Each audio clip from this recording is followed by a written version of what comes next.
Hey, this is Nicole calling from Hamilton, and I needed to let everyone know that I really proudly support Vish and Creative Control. I have for many years, I will for many more, as long as he keeps delivering these amazing interview podcasts. When you hear one of Vish's interviews, you think he's known this guest for years, they're good friends, but the truth is he approaches every interview, whether it's sort of up-and-coming indie artists or established icons or like famous, intimidating comedians with a really deep, genuine curiosity, so he's never met this person, and the same really warm candor, as so he's known them forever. I think it really lends to a great chat, no matter who he's talking to, and for that reason, I think you should throw Vish, $1 a month? He's got jokes. The jokes make it worth it. Support Creative Control on Patreon. To make your flexible monthly donation to Creative Control, please visit patreon.com/Creative Control today. I'm Vish's wife, and remember, when you name a dog Janet or Timothy, you are dragging humanity down just a little bit.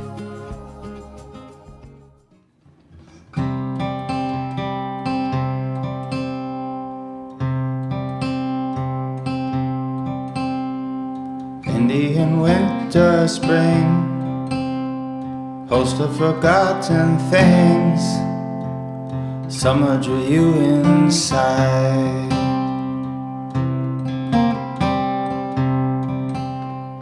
Weariness born lodging in a place not your own, mistaking sea for home.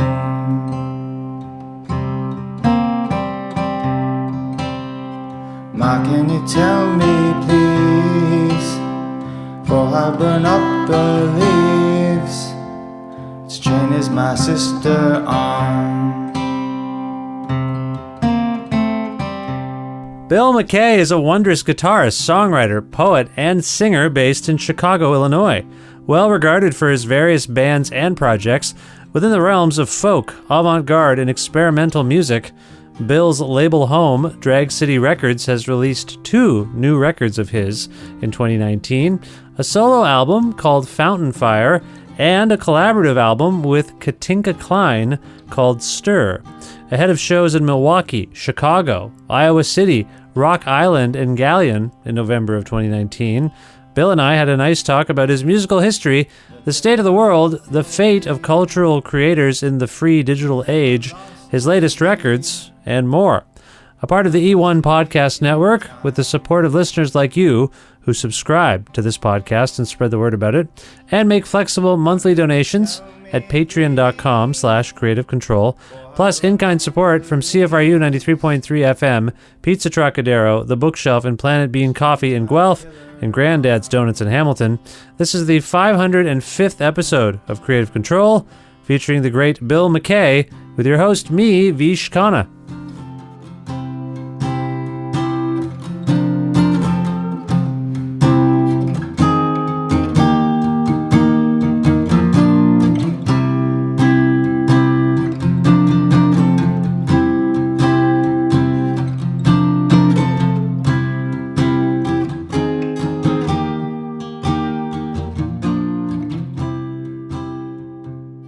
Hi, Bill. How's it going? Hey, good, Vish. How are you? I'm well. It's nice to speak with you. Yes, indeed. You too. Now, where in the world are you?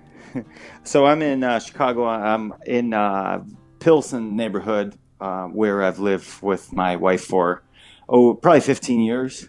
15 years? Something. Okay. Yeah, something like that. We're from Pittsburgh originally, but we've rambled around a bit too. So we've been a bunch of places, but yeah, Chicago's been kind of amazing. So it's been a hard place to leave, you know? Yeah, no, it's a wonderful city. It's one of my favorite cities. You say you're originally from Pittsburgh? You grew up there? Yeah, pretty much. It's kind of, I call it my spiritual hometown. You know, my adolescent years, there was some years in Rochester, New York too, but they were sandwiched on either side by Pittsburgh. So especially like my kind of adolescent teenage years and that were important, you know. So does I can appreciate that. Did Pittsburgh have a vibrant arts community when you were coming up there? It's not. I know there's people from there that we would know, right? Like yeah, like Warhol. Yeah, like Andy Warhol. Not to start too big. Was Michael Keaton from there? the actor? That's funny. I think he is from there. Yeah. And I never think of that, although I like some of his films, but yeah, he's from there, I believe. I think that's right. I can Google. I'm not going to Google it while we're talking. That would be rude. But I think let's Google it together later. I think he is from there. And a successful hockey team. I know that, the Pittsburgh Penguins. That's right. Yeah, very, very. They're one of the competitors, the main competitors. It's quite a sports town in that way. Yes. They've always had a strong different art communities. The arts have been really strong there for a long time. There was, of course, that big dip in culture in general, I think, after the steel mills kind of, in the early 80s or so, they started to collapse. And then that was a good, probably like 25-year process of coming back from large exodus of people leaving, and jobs being super scarce at all levels.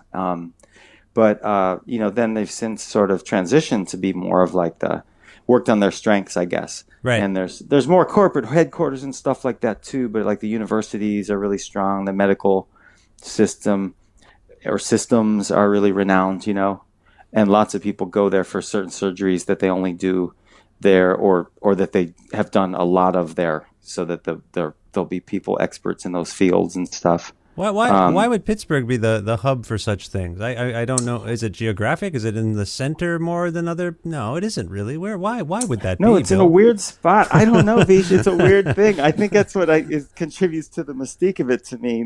Besides the topography and the weirdness of the kind of dialect even. Yeah. But I think part of it seems to be that they've always had, in a similar way to Chicago, although it's of course smaller and much different, but is very working class oriented too. Yeah. But I feel that they've always had this kind of stability, except for the kind of cataclysmic events like I mentioned, the collapse of the steel industry and things like that. But in general, there's been this steadiness to it. It's a pretty, for a city in the U.S., it's got a definitely older population. It'd be almost like opposite of like somewhere like Portland, Right. So yeah, in that way, I think there's been those kind of supportive forces.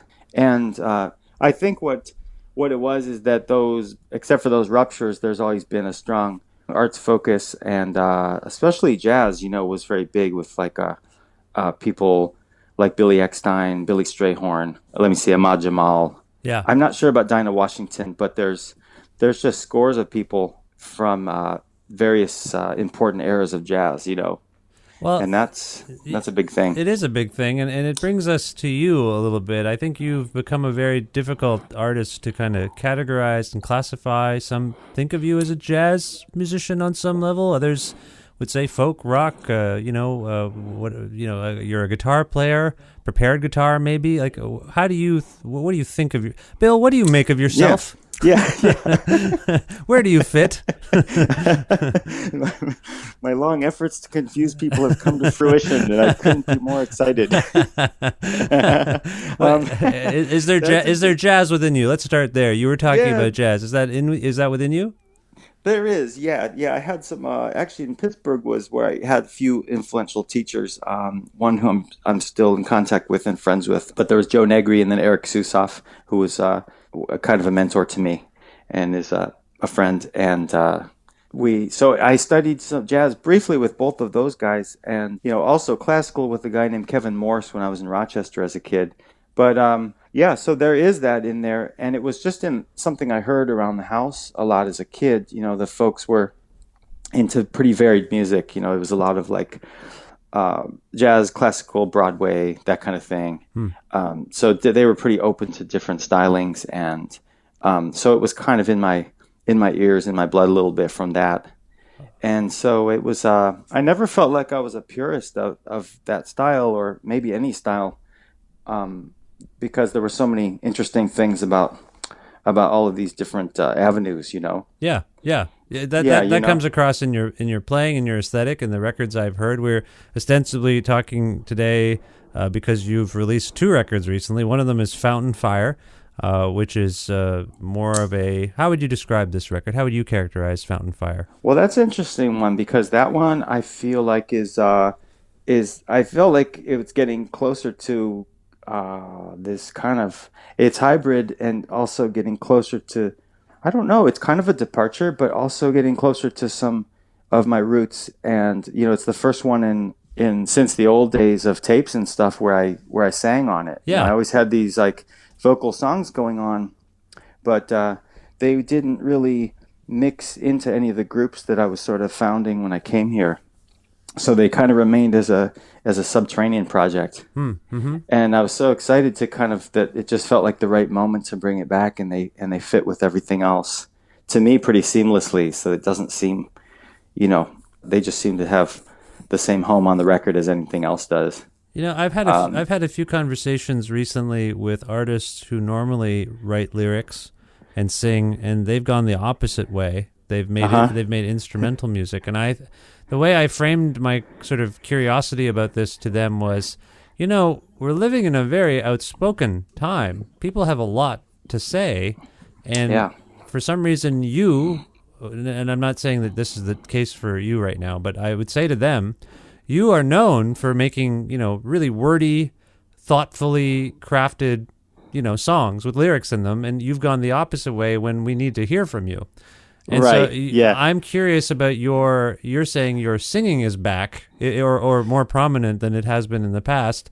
What do you suppose spurred that on? That's a really that's a very interesting way to think about that, or to raise that is actually makes sense, because I think there is something in what you would have said to those folks. Yeah. In me bringing it back, I think at some point I was feeling like it was I was feeling unbalanced because that side of me wasn't really being expressed publicly, Mm-hmm. and wasn't really having its. There were those kinds of songs that I wanted to be out there and have those melodies and words, but also the words, and to be expressing something that was visceral in the way that you can be with an instrument that's part of your body. Right. I guess I would say, although the guitar I really don't feel is that different. You can be very lyrical and really vocal with it too. But it was time to say more or say something in a different way. So for me it was kind of opposite. Yeah, it seems that way. It seems that way. And do you feel like the songs on Fountain Fire reflect our time per se? I mean, I keep being kind of haunted by your song Birds of May. It's imagery of a train and a sister on a train, but then by the end of the song, it's a killer on a train, your killer on a train, or the singer's killer on a train. And I'm just like, whoa, that's very dark. That's a dark turn of phrase. Yeah. And it feels kind of, like dark times. Do you feel like this is reflective of what's going on in the world to some extent? Yeah, I do. I really do. I think a lot of those things, how it is being, because I know some stuff about you yourself too as a musician and things like that. I've been listening to some stuff which hopefully we can talk about too. Oh. And can get to. But to answer that, I think that it would be, for me, I think, hard now to not have some of those things resonate. It'd be like trying not to, in your poetry or your writing. Not that everything is, obviously we have all these different episodes and vignettes in life, right? And these colors and stuff happening. So it's great just to be writing anything that seems genuine to you, I think. But to me, I feel like I can't divorce myself from the heaviness of the times that we're in, and it's just such a fractious, crazy time. Yeah. It's an era, right? You were talking about Pittsburgh having to weather these sort of economic storms, socioeconomic storms. Yeah. But it feels to me, I mean, I guess obvious to say your whole country is now weathering this kind of storm. Oh, definitely. Yeah. It seemed like a psychodramatic, orgy, in the last several years, especially, Subscriptions to Psychology Today have spiked. Everyone's just trying to figure this out. Yeah. Exactly. Yeah. You see, it's kind of like, I think, where you see also that you do see this emphasis on those things too. Like even people who are going the way, where to me, I feel like my music and what I'm interested in tends to go towards a little more visceral as a counterpoint, to try to understand what's happening. I mean, I listen to all kinds of things, but just as a general trend or approach. But a lot of people, it reminds me of how they are getting way into super tranquil music and really find some solace, I think. Some respite. You know, yeah. Some respite, exactly, because it's like this. It's just it feels sometimes insane to live here. It's like a maelstrom, you know. Well, I mean, we are all watching your president.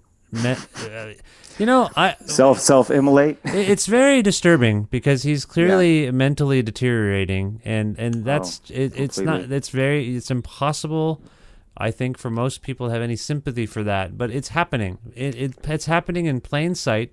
He has some kind of frontal lobe deterioration happening. He's slurring his words. His balance is off. He can't walk. He can't talk. He's repeating himself. Like, it's very sad. Yeah. And I will say the bright side of all of this is that, you know, you said it's insane, this maelstrom, but I do think mental health is now going to be at the fore of our conversation for a few decades, just because you guys elected this guy who started out as a complete lunatic, and now he's just, they're going to have to, I'll just predict this now. Yeah. They're going to have to take him out and remove him from office because he's not mentally well. And so that's sad. It's sad. That is actually quite sad. It's not, but it's not very likely. Yeah. If he finishes this term in sound mind, I will be surprised. I will be too. And I think that's a really compassionate and novel viewpoint too, because you don't see many people talking about that, you know, because it's so hard to be sympathetic, you know, that they're such an arrogant, and who knows, I could say any number of words that are negative. We're laughing at the madness of it all, but it is very much so. I'm not a psychologist, but it is madness at this point. It's a form of dementia it's occurring before us, and like I say, he's physically and mentally deteriorating. It's going to be, and on the flip side of this, we know where this is going. He's going to become a martyr. He's going to be a guy that people sympathize with because of the bravery he showed. It makes me so frustrated. I don't want to talk about it. I know. Yeah, I was compassionate, and then I got spiteful. You see what happened? That's what this guy does to me. Right. I want to see him as a human being, but it's very difficult. It's very difficult. Yeah, it really does. It kind of tests you. One of those things that tests your compassion, which is a terrible kind of phrase to even have as an idea, I guess. It does. So we've alluded to the fact that you have one record called Fountain Fire, and you clearly are still processing it. You have another record out called Stir, right? I do. Yeah. Yeah, I'm excited to have these two back to back. You know, you don't have that in every year, so it's kind of a special thing. Whereas I never. And as I never got to a description of Fountain Fire, I would say that it's kind of it's got its folk orientation, but it definitely is an avant rock experimentalist kind of work as well. And I know I've always been, as I've said before, really centered on melody in a lot of ways, even in my chaos, you know. Or in my what I like about noise. Probably I project it onto it sometimes, but or when I hear people play noise, I hear melody too often, but so whereas that one had those Stir is different as a center. Stir is different. Yeah. So who's your collaborator on Stir? Katinka Kleijn. Yeah, she's a just brilliant musician, great friend. She's a cellist with the CSO here for the last couple decades, the Chicago Symphony Orchestra. Okay. And so you don't get there without being at least a moderate super badass. Right, okay. She's at least a moderate super badass, right? Yeah, she's beyond that, yeah. Okay. How do you know her? And we met through music circles here, through other musicians. Our friend, who's a brilliant saxophonist, Greg Ward, we met through him probably about 10 years ago, and we've been playing for about 6 or 7 together. Oh, okay. Doing gigs and stuff, and I don't know if I remember totally the first gig. It might have been at a bookstore here called Myopic, but that was an early one. The picture on the back of the album is from, if those of you who have the record, is a picture from that. Okay. From that show that we played. The very first one. I think it's one of the first ones. Right. If not the first, it's in the first handful. Right. But she and me started playing, and we just hit it off, and we were mostly doing improvisation, and she had this wonderful kind of natural, super organic, improvisational approach to things, and And I had since I'd had some classical lessons before, but maybe more because of my ears and loving that music and being attuned to it, I liked to improvise in styles that were akin to that. To classical? Eras of classical music. Oh, okay. But we quickly branched off, or started off branching off, so we were touching on a lot of different music, I think, from the early days. Okay. And she's from the Netherlands, and she has a interesting cultural history and things like that as well. Okay. Yeah. Okay. So is stir primarily compositionally based, or is it improvisational? It's Visha, it's both. It's got I started off with a theme for each piece, and most of them, or a bunch of them, were melodic themes, and some were not kind of a mix, not exactly a graphic score, but between that and also words and notes. So there was a mix of those, and some had set melodies, but we used those as jumping off points and for the improvisations. Okay. And that's how we kind of approached it, and we pretty much played it straight through. I see. Okay. Yeah, I believe we did that. I think I can safely say I think we did that. Now there are no vocals on Stir, correct? Correct. Yeah, it's just the electric guitar and cello, and I think we covered. The piece was written in mind with being related to that Hermann Hesse book, Steppenwolf. Okay. So that was a sort of a book with, like all of his books, with a heavy kind of spiritual about spiritual aspiration and ideas like that. And that one always moved me, like a lot of his books, especially as a younger person. So I'd always, for a long time, wanted to do something related to it. I see. So yeah. So it's is it a reaction to his book, so to speak? Well, it's funny when you're doing something like that, I suppose, without the word element other than titles. But I felt that it was, just because I was kind of writing it with that in mind, it was like a response to it. I suppose it was like a response and a little bit of a summation. Maybe if you were going to write something that went along with In Cold Blood or On the Road or something, you might, include a dramatic arc that kind of echoed the book or something. Right. Yeah, sort of like that, in that way. So what we were talking earlier about how our modern times may have inspired you to say certain things, as well as play certain things on Fountain Fire. What does Stir say about modern times, so to speak? Is it a reaction of, you mentioned Steppenwolf. Like, does any of that resonate, or is there a corollary between this record, that book, and what we were just talking about? Oh, that's a good one. I mean, I would say right off the bat, my feeling is yes. I guess for various reasons. One, I think, being that it's these times of crisis and struggle, right, that bring out like our most fervent sort of, I'll say again, aspirations. Yeah. And search for meaning and search for like conclusions or how to figure out things, how to deal with these incredible tensions. Yeah. So I feel like that's those things spilled into this work, and there are also many tranquil lyrical moments and things like that, which to me are kind of like meditations, between periods of strife, or bursts of joy too, jumps of joy, and meditation and contemplation is actually maybe a better word. Yeah. That's how it feels, contemplative to me, in parts.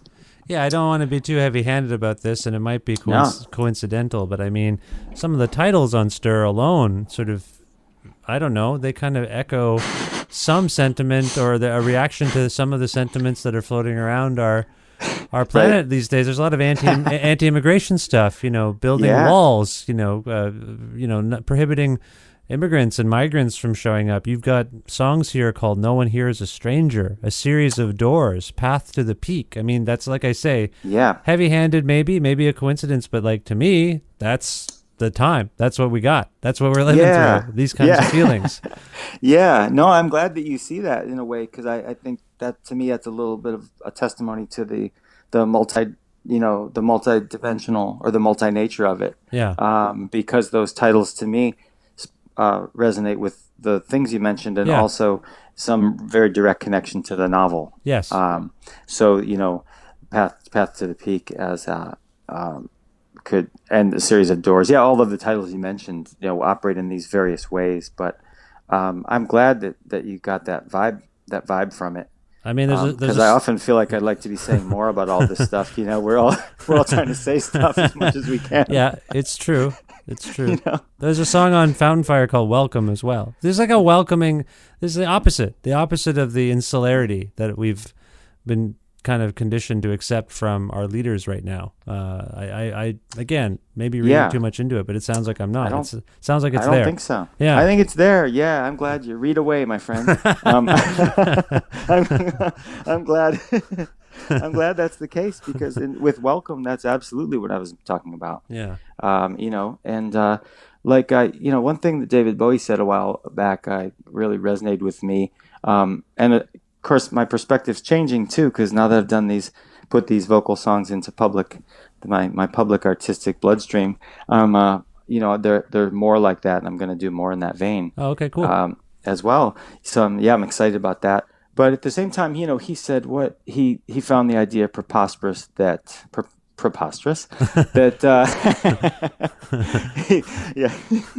He found it very cauliflower. Right. He found it preposterous. Absurd.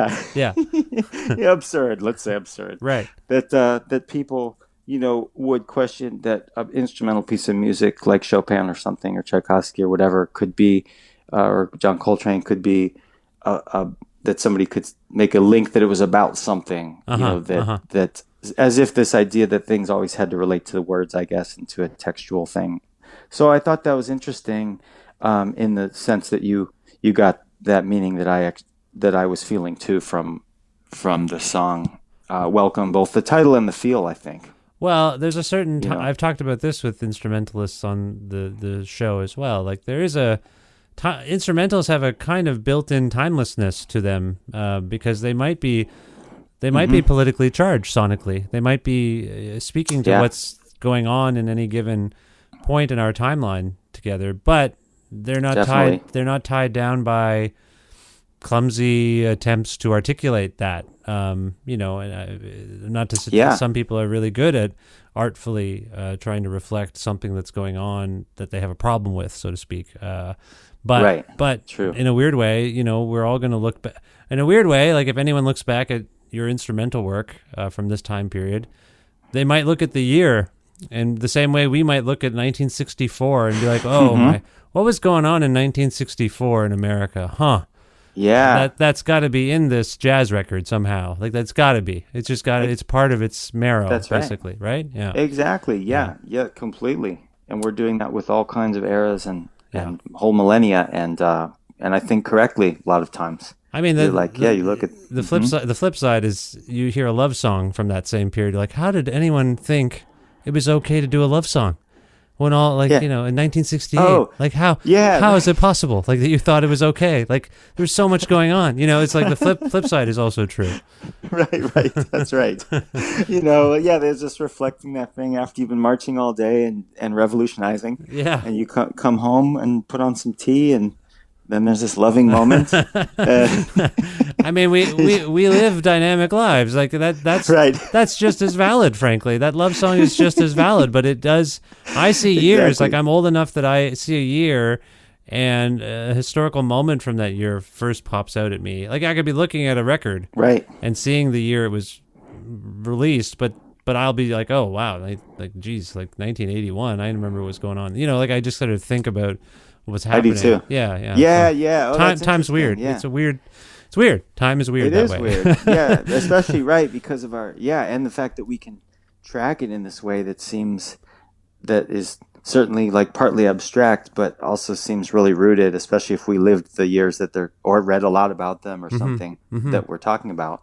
It's like, I do the same. I kind of like cross-reference things. I'm like, wow, this is weird. The Bee Gees were doing this when the killing fields were happening in Cambodia. You're like, wow. Well, I mean, we're also conditioned to that same respite we were talking about earlier. I mean, that's what culture. That's some aspect of the role that culture plays for us. Escapism. Escaping the news. It feels irresponsible to think of it that way right now. As we're speaking right now, like it doesn't feel like that's a responsible use of anyone's time, I guess is where I'm coming from, right? Yeah. Right. Yeah. So, and and yet it is kind of unfair unfair in the one way. Yeah. That if you were sort of devoted to one mode of being for a whole week, even, it would become exhausting, or lose its meaning maybe, or just be fatiguing. Absolutely. Yeah, and you need those kind of waves and stuff, and just like people make love during war times and things like that, and have parties. Yeah, you need those things. I guess in that, maybe the balancer is to be aware, so that you're not like, it's not something you're just sort of losing touch with totally, right? Yeah. Those always seem like you see somebody doing that and you say, that's totally what I don't want to be. Like, I do not want to be. No, that's like, I want to still realize crazy shit's going on as I'm eating this chocolate cake, right. And not think that everybody has chocolate cake. Exactly. Yeah, exactly. You have to be mindful. Well, I want to, we skipped ahead from Pittsburgh really to now, and I just wanted to figure out how you got from Pittsburgh to Chicago, and before that even, your interest in guitar. You're a very renowned guitar player and instrumentalist and musician. I'm just curious what spurred you to get into playing music, and maybe who or what influenced the way you decided to approach music on your own. Oh yeah, that's good. I like to think about that, because a lot of it kind of relates to the family and to my dad specifically. I think a lot of it went back to him, because he was a trumpeter and he later became a patent attorney, but he always wanted to, he kind of like underneath it all, he wasn't a bitter person in any way, or like a dream he didn't fulfill, but he was, really enjoyed the idea of being like a trumpeter, right? And would have happily gone into that had things went that way. But he was, both my folks were really encouraging in my playing, and I think it was just from having music around in the house. And somehow I got the idea really early about playing. I think when I was 3, my mom said, I said in some halting way, of course, everybody at 3 speaks in a halting way. Right, of course. I said something like, I want to play the violin, which he thought was significant because of my age, and we didn't have instruments really in the house yet. But I started playing at 9, and I think it was, kids in the neighborhood, seeing them play guitars, and then some, the early rock and roll that people were playing at that time. Yeah. And whether it was like Beatles or Kiss, all kinds of stuff was kind of happening. And that was in Rochester, New York, that I started playing. And it just kind of snowballed from there, and I was pretty devoted to it early on. It was kind of like my thing, and I think it was only a couple years later that I was my mom would be away quite a bit, because the folks got divorced, and she would, and she would be at her boyfriend's place, and we had the house pretty much to ourselves. So my brother would throw some fairly wild parties, and I remember after several hours of people playing records, they would have never, at some point would be like, hey, Billy, just play guitar. And so after a while, I'd learned a bunch of tunes and would have some of my own pieces, and I'd play. Oh. So I kind of laugh about that now. It seems like it was early prep for doing these solo shows that I've been doing on and off forever, Yeah. Did you have aspirations for any kind of populist music per se? Did you have that feeling of like, I want to be on the radio, I want to write a hit song, I want to, I think of you as something of an underground artist, I suppose. But did you have those aspirations at any point? Yeah, I did. Yeah, I think I really did early on, because the early heroes were, whether it was a lot of stuff on the radio, whether it was David Bowie or the Beatles or Hendrix, or the Talking Heads or whoever, and or Miles, it was all this music. There was the jazz stuff too, and the Miles Davis and Aretha Franklin and all these people. So I think I definitely did, and it kind of just stayed with me, and I just kept permutating. I wonder about the guitar in some way. I remember seeing a guitar in a store, and I was with my mom, and just a little Sunburst acoustic, and I said, hey, would you buy this for me? I think it was like $20. Yeah. And she said, yeah, whatever. Yeah, like, we'll get it. And sure, like, yeah, you won't do anything with it, but it doesn't really matter. Right. And or maybe she was tickled. And the woman who sold us the guitar, it was like a department store or something like. And was it a Harmony or something? It wasn't, but something like that. Okay. Yeah, something kind of like that, very steely sounding. Kind of cool, early, that kind of sound. Right. And I remember she handed us a card and said her husband taught guitar, and their name was Clark, Mr. Clark. Oh, okay. And so that was interesting because that's who we ended up calling to have my first lessons. And sorry, that was too much information. No. That's what I asked. I wanted great. to know. I'm always curious where people sort of start from and how they got to where they are, and that's why I asked about the populism too, because we were talking about 2 records you released this year, and they're in their own way a bit challenging. I think I find them very fascinating, but some would find them challenging, and I I wonder about that impulse to make something that is a little askew. That's all. I mean, and you mentioned the Beatles and Kiss, and that's not what your records. Well, I mean, maybe they sort of sound a bit like some Beatles stuff. Yeah, there's probably it's all in there yeah. somewhere. Yeah, this last one, like "Welcome" to me, sounded like a little bit like Big Star for a second. Yeah, who I love too. But so you have a pop. There's some pop in you, absolutely. Yeah, there's a pop in there. I think the Darts and Arrows band had a bunch of that. There's some of it on the Esker album too that was on Drag City. Yeah, the earlier solo one. Right. 2017. And I think the Darts and Arrows group had. The Esker record came out, what, 2 years ago? That was in 2017. Yeah. Yeah. Sorry, I didn't mean to interrupt you. Yeah. No, not at all. And then, but it's always been there, that kind of melodic sense. But I certainly, just let all these kind of floodwaters and influences and stuff in and let them commingle. Yeah. So in that way, it's interesting to me. It's a time of a lot of hybrids too. So it's kind of coming at a interesting time to have more public notice of these latest works. Because I feel like there's such an openness to different things now as well, and people that I never thought would be ever listening to something like Frank Zappa or Stravinsky or whatever,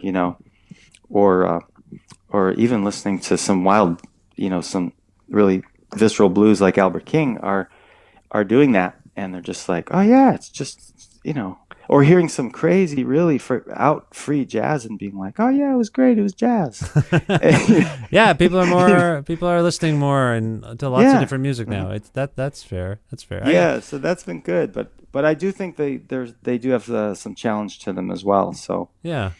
I've seen your name show up in the thank yous for some of the I don't know if Silver Jews records come to mind, but definitely I think David thanked you in the Purple Mountains record. I wonder about your association. That was sweet. Yeah, I wonder about your association with Drag City. I've not really asked others who are on that label, but about how they got involved. In some cases, like when I spoke with David or Will or Bill, I would know roughly.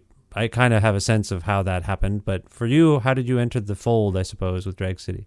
Yeah. Well, it was kind of charming, I thought, especially because it happened in such an old school kind of way, which is really pleasing to me in a way, because I was invited by Cooper Crane from Bitch and Bajas, if you know them. Yeah. Who's a friend of ours, and he invited me to join a short tour that he was doing with Will, and it was really, really lovely time. It was only about four dates or something, and we did 2 nights in a row in Chicago, I think, started it, if I'm thinking correctly, something like that. And it was a really nice evening, I thought, and it was me playing solo first acoustic, and then Bitch and Bajas, and then Will, and then the 2 of those entities together for the 4th set. Right. So it was a very nice program, you know? That sounds amazing. An evening of entertainment. That sounds great. Yeah. Spiritually satisfying entertainment. And it was a great time, and I just, love those guys and hit it off with Will really well. And so, I played my set the first night, and I was just, ended up sitting next to Dan Koretsky from Drag City.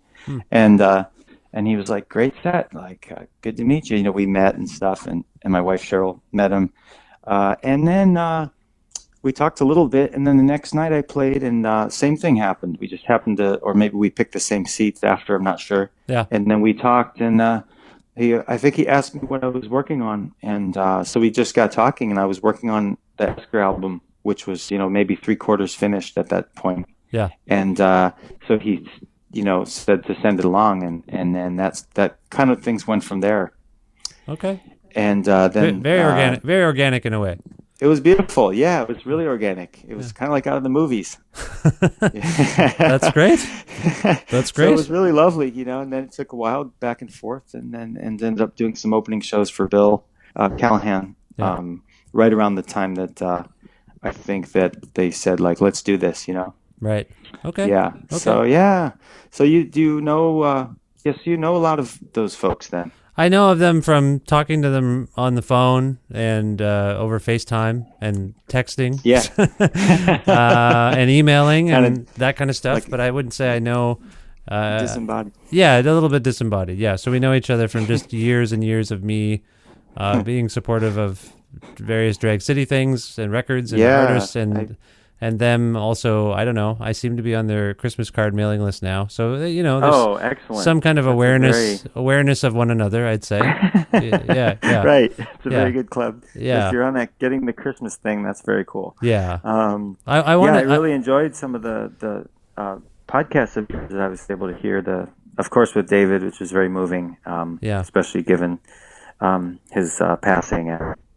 I was listening to the Susan Rogers today, which was very, very funny. Oh, my conversation with Susan Rogers. Right. Yeah. Yeah, that was good. Yeah. We did that live. Yeah. That was fun. Yeah, that's right. It was a different kind of thing. You were together. Yeah, that's right. But there's it seems like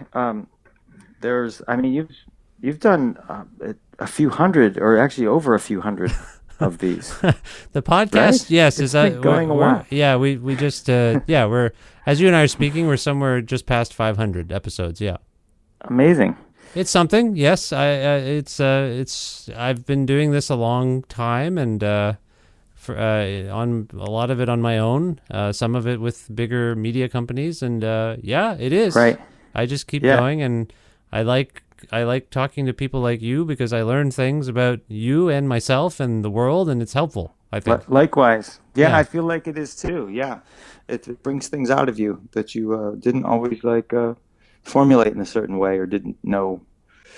Sometimes you don't know how you feel about something, right, till you're asked. Yeah, exactly. So I kind of... it's kind of great. I appreciate it as a person who's curious about other people and their motivations, and I think sometimes I worry it's a little selfish in that I'm trying to learn about someone else's motivations to try to figure out my own. But I've let go of that. I think about that. But I also think that's like saying everyone who's ever had a conversation is that way. I mean, I feel like we are organisms that learn from each other. I mean, that's just it's not like every one of us had to invent the light bulb. One guy invented it, and then we all use it. I mean, that's the way ideas work. And exactly. So that's so good to remember that sometimes. Exactly. I always start to feel guilty sometimes for not having invented enough things, Yeah. And everything has gone on so long, and there's so much, and you sometimes feel like you're not responsible enough for, good things in the culture or something. And it's just ludicrous. Yeah. It's sort of like some carried over guilt thing, Well, I do feel like that's an interesting way of framing it. I do feel fortunate. No, there's something wrong with that, I think, on some level. I think we have been conditioned, particularly in the age of streaming of music, we've been conditioned to think that we don't, as artists or creative people, we actually don't deserve money, or we don't deserve success. Oh, definitely. And I think I am pervasive narrative. Yeah, I'm actually quite wary of how we've fallen for that. Like it's some we're enjoying some luxury by being able to play music or have a podcast or whatever. Like it's just some lark, right? And I think that's horrible. I mean, I do worry about that. I think we've fallen for something here. Because I appreciate you taking note of my show, but I make this show for free ostensibly. Like the media companies that distribute my show make all the money. Yeah. Ah, yes. Like I'm producing content for Apple without getting a cent from them. You know what I mean? Like I do. It's weird. Oh, it's super weird. Yeah, there's this sort of, and I mean, some of the things I've heard lately, especially, sorry, I'm plugging back in the power here. The things that, of course, that have come in the wake of the digital sort of anti-revolution, I'll call it, with music and streaming, are just incredible. You know, I remember I was really amazed and pleased one time to hear Dan Kretsky talking about. He was talking about something happened very recently, and I'm going to leave names out, but it was a company that owns a bunch of copyrights to people's music, things like that. Yeah. And they had a contract with I believe, a streaming service, and they were lamenting that they should have been able to have an endless license, not just a 7 or 10 year license, but an endless license of the music rather than it reverting to the artist, because in essence they were actually more important than the artists who made it, that they were really responsible for the music, blah blah. Wow. Just this really heinous attitude. But there's a lot of elements of that out there, so I think it's a really kind of destructive, pervasive narrative that we see a lot of, and I guess that's the way that you kind of justify thievery, you know, in a sense. Yeah, but then there's all of us just making things because we need to make them, or we think they contribute to the culture, and I don't know. I don't fight it as much. I ranted for a moment there, but I'm still producing 500 episodes or so of a show Right. for these companies, ostensibly, you know, to profit off of. Right. Right. So well, that's the beauty of it, I think, is that you have the passion for the thing itself, no matter what, you know. You're not going to stop doing that because the creators aren't necessarily benefiting properly. Right. In this case, yourself, and then by implication, many people. Yeah. Well, I mean, I know that for decades I've interviewed artists who articulate the same things I'm articulating. You know, I have to have a second job to be a musician, and you know, we rearrange our tour dates around our working schedules. And for a long time, I just accepted that as, I guess that's just what people have to do. But now that it's happening to everyone, you're like, what is the breaking point for this culture? I mean, you know, we're losing people to it. People aren't. Yes. We're literally, So it's just sad. How hard this is for some people. Definitely, yeah. And it's not like there aren't, you know, resources for lots of things that are more culturally significant or would actually be more nutritive to people's minds. And you know, there's plenty of money circulating around the reality TV industry, you know, for example. And things like that I know there's all kind of, you know, value judgments that come into that stuff, but if all of that is living a big, healthy life, reality TV, and all of this really superficial crap, then there's certainly some kind of resources for other things, you know. Yeah, I would agree. Yeah, you know. Well, I don't want to. We were having a cheery conversation at some point. Yeah, no. And I want to wrap this up on a brighter note. We will. You've got 2 records out, Bill. What do you? Sorry if it was me. No, it wasn't you. It was me. I went on the rant. Don't worry. No, it was both of us. No, we're being honest. We're being honest about what's going on. That's all there is. Exactly. No, it's lovely talking with you. Yeah, you too. So you've got these 2 records out this year. What's coming up next for you? Well, you know, let me see, Vish. I'm kind of been looking towards. You know, I've been sitting on a bunch of songs and things that need sort of finished and tidied up, and then things that are done. But I've mostly been devoting to writing, and I'm excited about that. There's quite a few different songs and things and fragments that are on the table. But besides that, I'm kind of looking forward to the shows with Katinka in November. We have a release show in Chicago on the 8th. And we're playing in Iowa City and playing Milwaukee, and we'll be adding to that as we go, you know, through the winter, right? Okay. And the spring. Yeah, there's a few recording sessions that I'll be doing as well, but you know, kind of more of the same. And I've been working on this poetry manuscript for a while, so that's basically done, and I translated it also into Spanish. So I'm kind of really hoping to get that out as well. You know, that would be a nice thing to do for 2020. For next year. Wow. Okay, I didn't know that was you're a poet. Are you a published poet? I had mostly sort of the chapbooks, as they call them here, like the self-made book before, which are kind of just minimal copies, that kind of thing, mostly friends. But I've always been writing a lot of stuff and in different kind of formats. And this one is probably the most realized sort of book that I've put together.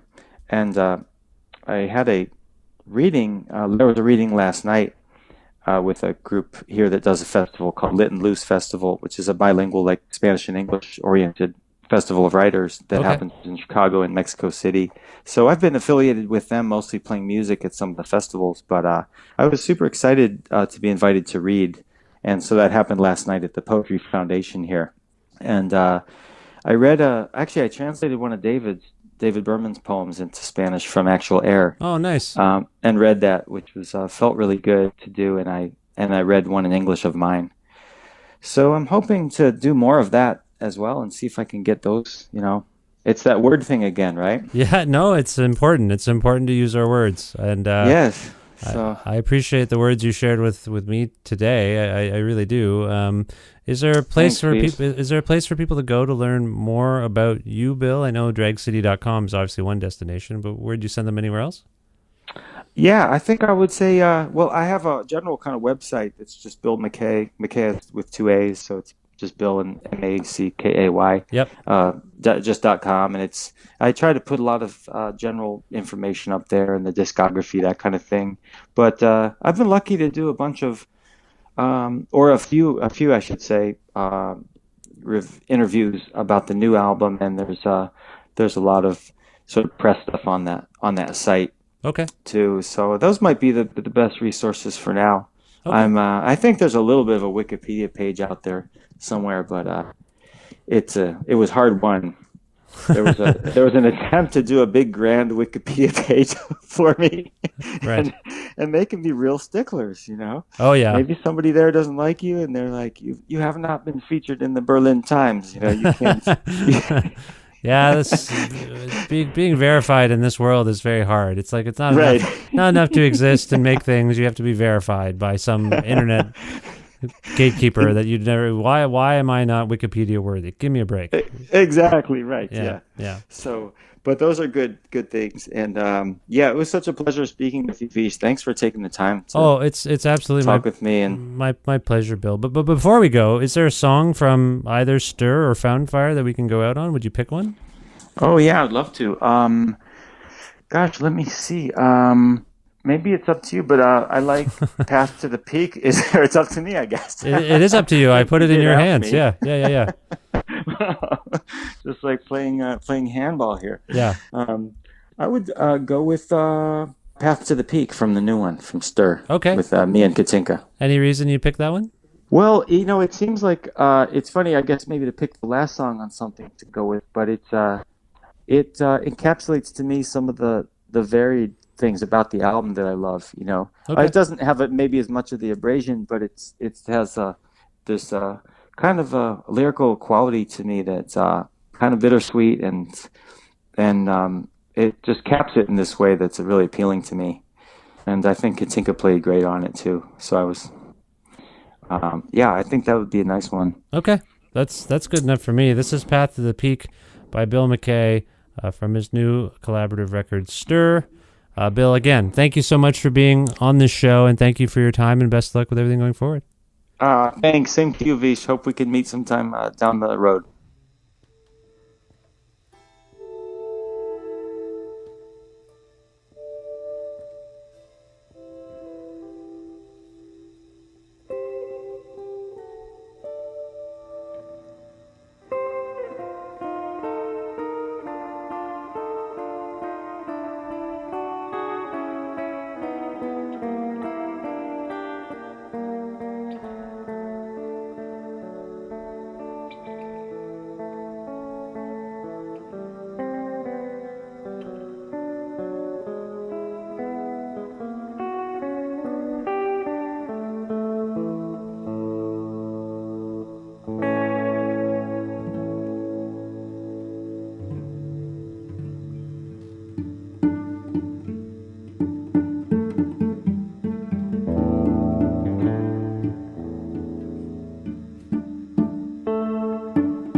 Thank you very much to Bill MacKay for appearing on this, the 505th episode of Creative Control, which is part of the Entertainment One podcast network and is available on all podcast platforms, iOS, Android, Spotify, YouTube, Audio Boom, whatever you use, this podcast is there for you.